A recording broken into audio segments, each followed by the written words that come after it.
What is up, you guys, and welcome to the Upper 90 YouTube soccer channel. Today, we're talking about the top 3 players that could win the Ballon d'Or this year, so stick around as we dive deeper into this. For those that don't know who I am, my name is Mike, huge Chelsea fan, so I may be a bit biased on one of the players I have in this ranking.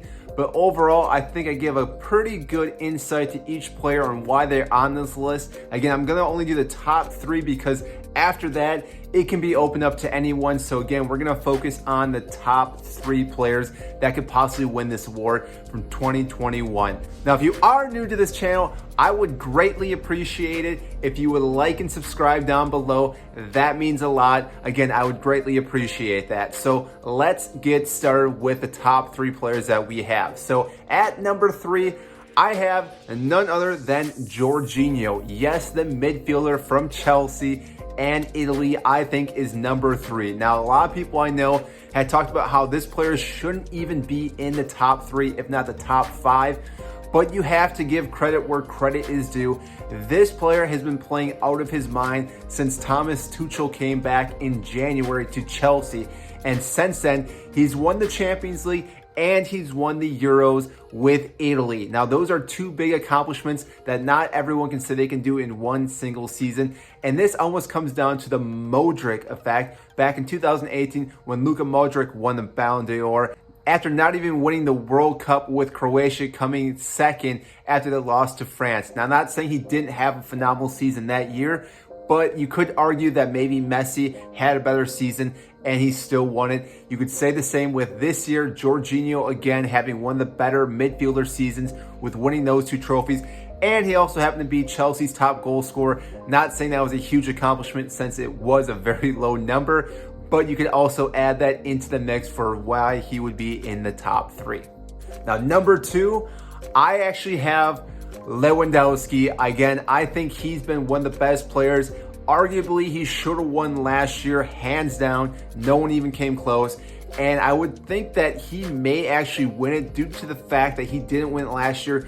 I want to say they should honor him and actually give it to him this year. And he even put up good numbers. He won the Bundesliga with Bayern Munich. Again, that's not too hard to do with Bayern Munich with how big their club is compared to everyone else.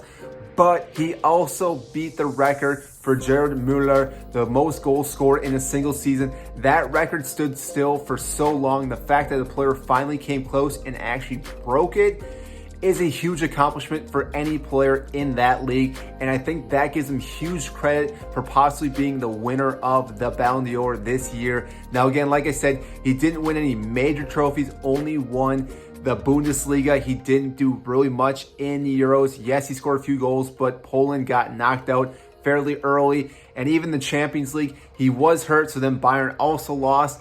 Had he been fully healthy, I think this would have been a huge different equation because I think Bayern would have went on to go to the finals.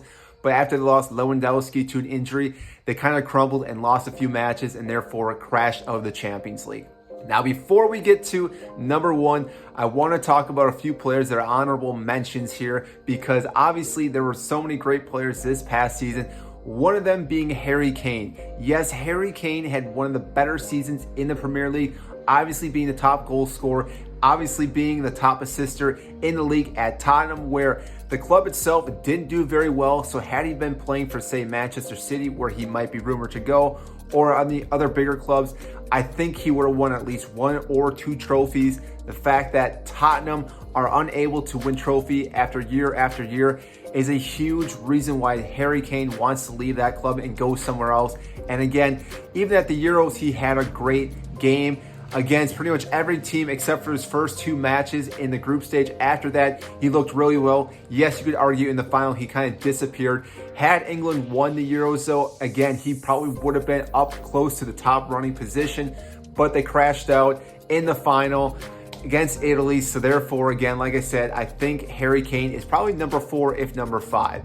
And the other player I want to recognize here is Romelu Lukaku from Milan. Now, yes, this player had a great season there. They finally won the Italian league after so many years. He scored so many goals for his club, and even at Belgium, he's always looked like a solid player, and I think he's number 5 looking in. Again, I think Harry Kane was slightly better than him, but overall, he could definitely be argued in the top 3 as well, along with Harry Kane, Georginio. Those 3 players can really all be mixed and matched, depending on who you're looking at stat-wise and how the player did overall. So that leaves us with our number 1 player, and it shouldn't be too big of a surprise. That is Lionel Messi from Barcelona, with his phenomenal seasons he's had this year, not only for Barcelona, but for Argentina. Again, this player is just a freak of nature.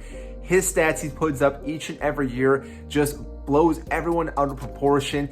I just don't even know how to describe how well this player is playing. And with his age, it's really surprising he's been able to keep this steady pace going. Yes, there's been a few fluctuations through the season, but overall, Messi winning the Copa America and Copa del Rey with Barcelona are just 2 feathers in his cap, but that huge Copa America is the bigger one. That's the first time Argentina's won something with Messi, and that is a huge accomplishment for him. Now, not giving any credit to anyone else, but Messi definitely carried most of the team in the Argentina squad and in the Barcelona squad. Yes, Griezmann did pretty well, but overall, Messi has been the driving force for both teams, and you can definitely see it when you watch each and every game. Stats aren't going to show all that, and overall, I think Messi is the best player right now in the world, and he deserves this award. But like I said, Robert Lewandowski deserves it from last year, so I could see them giving it to him. So that is all I have today on the Ballon d'Or.